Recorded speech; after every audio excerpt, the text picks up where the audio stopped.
হরে কৃষ্ণ, রাধে রাধে বন্ধুরা, কেমন আছো সবাই? আশা করছি তোমরা যে যেখানে আছো সুস্থ আছো এবং ভালো আছো। গোবিন্দর কৃপায় আমিও ভালো আছি। তো তোমাদের সঙ্গে আমার গোপাল সোনার পুরো সম্পূর্ণ লং ভিডিওগুলো আমি দেখাতে পারছি না, একটু আমার অসুবিধার কারণে। তো যাই হোক, কয়েকদিন আগে মায়াপুরে গিয়েছিলাম। তো যতবারই যাই না, বেশ কিছু কিছু ঘটনা আমার চোখে আসে। তো সেইগুলো যখন একটু মনে ওঠে তো ভাবি যে তোমাদের সঙ্গে শেয়ার করব। আর এই কারণে শেয়ার করা, অনেকে জানে না, তারা না জেনে শুনে হয়তো ভুল করছে, বা কেউ কেউ আবার জেনেও ভুল করছে। তো এই ভুলগুলো যাতে না করে কেউ, সেই জন্যে ভিডিওটা করা। তো দেখো, আমরা যখন মায়াপুরে গিয়েছিলাম, পরিক্রমা শেষ হতে প্রায় দুদিন বাকি ছিল, তখন আমরা গিয়েছিলাম দোলের দুদিন আগে। তো এবছর আমাদের ব্রাহ্মণ দীক্ষাটা হয়েছে, কারণ আমি হরিনামে 2 বছর ছিলাম। তারপরে এবছর আমার গুরুর কৃপা হয়েছে।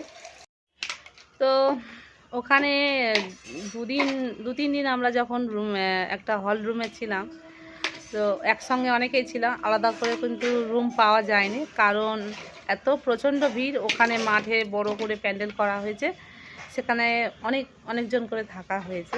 তো প্রচুর ভক্ত একসঙ্গে সব থাকা হয়েছে। তো এমনি সাধারণ মানুষও আছে, আর এমনি যারা কৃষ্ণ মানে ভক্ত, যারা ওই মঠে দীক্ষিত, তারাও রয়েছে।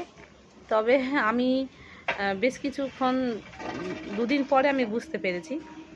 তো একটা দাদাভাই, মানে তাদের পুরো ফ্যামিলি এসে, মানে একটা পাড়া থেকে প্রায় অনেক 20-25 জন মতন এসছে। তো সেই দাদা ভাইরা দেখলাম, তার স্ত্রী বা ওই দাদা ভাই দেখলাম যে মালা জপ করছে, বা এমনি তিলক কাটছে। তো তিলক কাটছে বলতে গেলে, আমি এমনি মায়াপুরে গেলে ধরো সবাই প্রত্যেকে কিন্তু কপালে তিলক থাকে। মায়াপুরের ইস্কন মন্দিরে ঢোকে যারা, সবার কপালে দেখবে তিলক কাটা থাকে। তো বেশ ভালো লাগে দেখতে, বা মন্দিরে গেলে তিলক কাটলে সত্যি ভালো লাগে। আর কাটা ভগবানের স্থানে গেলে, মানে ভগবানের চরণের মন্দিরে এটা। তো যাই হোক, তো আমি দেখলাম যে সে দাদা ভাইরা, তারা প্রত্যেকেই দাদুর সঙ্গে তিলক কেটে বসে আছে। তো আমি হঠাৎ করে একদিন জিজ্ঞাসা করে বসলাম যে যে আপনারা কি এই মঠে থেকে মানে দীক্ষা নিয়েছেন, না অন্য কোনো জায়গাতে? তো তখনই বলল, না, আমাদের এখনও দীক্ষা হয়নি, আমরা এখনও মানে ওই পদে আসতে পারিনি, এরকম বলছে। আমি তখন না খুব আশ্চর্য হয়ে গেলাম। আমি তখন সেই দাদাভাইকে জিজ্ঞাসা করলাম যে তাহলে আপনারা যে এই যে প্রত্যেকেই কি হচ্ছে কি দীক্ষা এখনও নাওনি? বললো যে না। আমি তখন বললাম যে তাহলে আপনারা যে এই দাদুর সঙ্গে তিলক কাটছেন, তখনই বলছে যে আমাদের এমনি কুলগুরুর কাছ থেকে, মানে আমাদের এমনি দীক্ষা হয়েছে, কৃষ্ণ দীক্ষা, মানে যেটা পাড়া থেকে এটা কুলগুরু এসে দীক্ষা নেয়। তো তখন আমি বললাম যে আপনার গুরুদেব কি বলেছে? বললো যে না, মানে ওনারাও এরকম করে। তো তখন সত্যি আমার খুব আশ্চর্য লাগলো। আমি বললাম যে আপনারা সব কিছু খান? বললো হ্যাঁ, আমরা সব কিছু খাই।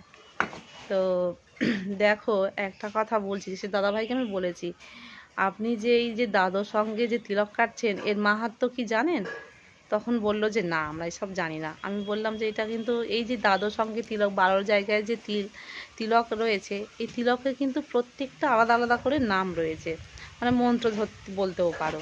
তো সঠিক জায়গায় সঠিক তিলকের নামও বলতে হয়। আমরা যেমন দীক্ষা নিয়েছি, এই 12 জায়গা তিলকের নাম কিন্তু বলতে হয়েছে। এটা হলো ভগবানের মন্দির, ভগবানের পদচিহ্ন। আর এই যে মাঝে রয়েছে, এটা হলো তুলসী পত্র। এর মাহাত্ম্য কিন্তু সবাই জানে না, একমাত্র যারা বৈষ্ণব হয়, তারা শুদ্ধ ভক্ত, যারা প্রসাদ বুঝি, তারাই একমাত্রই দাদুর সঙ্গে তিলক কাটতে পারে। তা তো দেখো, একটা কথা বলি, যারা এই যে না জেনে শুনে কেউ একজন করছে দেখে তার মতন আমাকে সাজতে হবে, তার মতন আমাকে করতে হবে, এটা কেন আমরা করব? আমরা আদৌ জানি না তার মাহাত্ম্য কী, বিষয়টা কী, মূল বস্তু যদি না জেনে শুনে আমরা যদি একটা কোনো রকম সাজি, তখন কিন্তু মানুষজন হাসাহাসি করবে।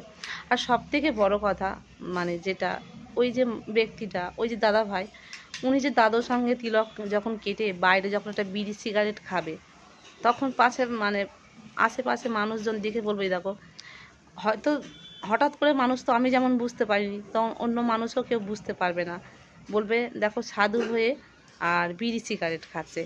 এইদিকে হরি বলছে, এইদিকে পেছনে এরকম করছে। যখন একটা মুরগি দোকানে গিয়ে বা মাছ দোকানে গিয়ে যখন মাংস কিনে নিয়ে এসে যখন যাবে বাড়িতে, রাস্তা দিয়ে যাবে, তখন তো কিন্তু ওনাকে দেখে যখন মানে কটু কথা বলবে, আসলে যে প্রকৃত ভক্ত তাদের কিন্তু অপমান হবে, তাদের মানে গায়ে আঁচড় লাগবে। তো এই জন্য কিন্তু আমাদের বৈষ্ণব মানে এদের যারা শুদ্ধ ভক্ত রয়েছে তাদের কিন্তু অপমানিত হতে হয়। আমি এইরকম প্রায় সময় যখন দোকানে বাজারে যাই, অনেকে এরকম বলে যে হ্যাঁ কপালে তিলক কেটে এসে এরকম পয়সা নিয়ে চলে যাচ্ছে, নাম করে গিয়ে মাছ মাংস কিনে খাচ্ছে। আসলে এই যারা প্রতারক রয়েছে, যারা এই রকমভাবে ভগবানের নাম করে এই রকম চিহ্ন কেটে এসে নিয়ে যায়, তো তারা সংসারের জন্য এসে এই রকমভাবে ভগবানের নাম করে কিন্তু তারা চলছে। সেই কারণে কিন্তু যারা প্রকৃত সাধু বৈষ্ণব যারা রয়েছে তাদের কিন্তু কথা শুনতে হয়। তো এই রকমভাবে চলছে। তো তোমাদের কাছে একান্তই অনুরোধ, কেউ করছে দেখে, কেউ কাটছে দেখে তা ভুলেও এই রকম করো না। আমিষ যারা খাচ্ছ তারা দাদুর সঙ্গে ভুলেও তিলক কেটো না। আমিষ খেলে মানে এমনকি মালাও ধারণ করা যায় না, এই যে তুলসী মালা কণ্ঠেও ধারণ করা যায় না, আমাদের গুরুদেব বলেছে। কিন্তু অনেকে মানছে না, পারছে না, ইচ্ছা হয়েছে যে হ্যাঁ আমি তুলসী মালা পরবো, আস্তে আস্তে মায়ের কৃপা মানে বৃন্দা দেবীর যখন কৃপা হবে তারপরে আমরা কৃষ্ণ ভক্তি পথে আসতে পারবো। এটা ঠিক আছে, চেষ্টা করো, কিন্তু সম্পূর্ণভাবে যারা বৈষ্ণবগণ যারা রয়েছে তাদের মতন আমাদের সাজতে হবে কোথাও গেলে, এই রকম ভুলটা করো না। কারণ তার মাহাত্ম্য তোমরা জানো না, সেই নিয়মগুলো তোমরা পালতে পারবে না, তাহলে তাদের মতন কেন আমরা সেই সাজতে যাব? মালা জপ করবে, ইচ্ছা হলে নিম কাঠের মালাই করো, বেল কাঠের মালাই করো, কিন্তু তুলসী কাঠের যে মালা হয় সেই মালায় কিন্তু করা যাবে না। জপ করতে পারো, জপেতে কোনো বাধা নেই, কিন্তু তুলসী মালাও পরা যায় না, তবে এখন হামেশাই মানুষ পড়ছে। তো এই ছিল আমার বলা। তো তোমরা মানে তোমাদের কাছে হাত জোড়ে করে বলছি, কেউ ভুল ভেবো না। দেখো, যেটা তোমরা নাম নিয়মগুলো যদি না পালতে পারো তাহলে আমার সেই রকম কাজে যাওয়ার কোনো মানে প্রশ্নই আসে না, আমাকে দরকার নেই, আমি করবো না। নিয়ম যদি ঠিকঠাক করে পালতে পারো তাহলে তাদের মতো সব রকম সেই সব কাজগুলো করো, সেই রকম কাজগুলো করলে অসুবিধা হবে না।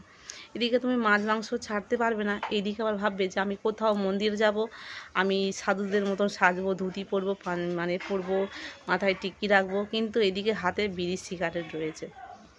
তো এগুলো করো না, তাহলে কিন্তু তোমরা পাপে কিন্তু ভুগবে। আর না জেনে শুনে যদি ভুল করো তাহলে ঠিক আছে, জেনে শুনে ভুল করলে কিন্তু তার কোনো ক্ষমা হয় না। তো এই ছিল ভিডিওটা, তোমাদেরকে ছোট্ট করে এইরকম কথাগুলো বললাম, যখন আমার যেটা মনে হয় তোমাদের সঙ্গে একটু শেয়ার করি। তো আশা করছি ভিডিওটা তোমাদের ভালো লাগবে। তো দেখা হচ্ছে পরবর্তী একটা ভিডিও নিয়ে। রাধে রাধে, হরি বল।